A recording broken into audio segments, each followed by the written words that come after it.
One of the very best ways to put fish in the boat is with a crankbait. Now that goes for everything from a lipless crankbait all the way out to your 25-foot diving crankbaits.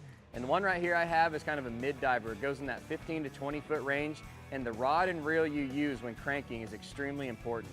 For deep cranking, I like to use a long rod, something like a 7.6 to a 7.10, maybe even up to an 8-footer for the really big crankbaits. And that long rod is important because the longer you can cast that bait, the farther you can throw it, the better depth you're gonna get. You're gonna give that bait more time down there near the bottom, getting into the strike zone and catching a bunch of fish.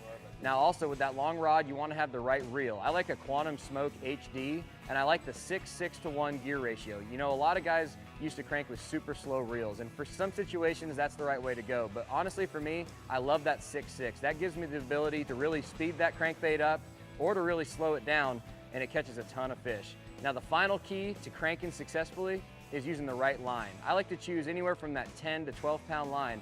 And always remember, when you're cranking, the lighter line you use, the deeper your bait's gonna go. And that's essential. Getting that bait down there, making it bump into the bottom, bump into the cover, or whatever structure you're fishing, and triggering those fish into biting. So get the right rod, the right reel, and the right line, and a nice crankbait like this one, and you're gonna have a great time out on the water.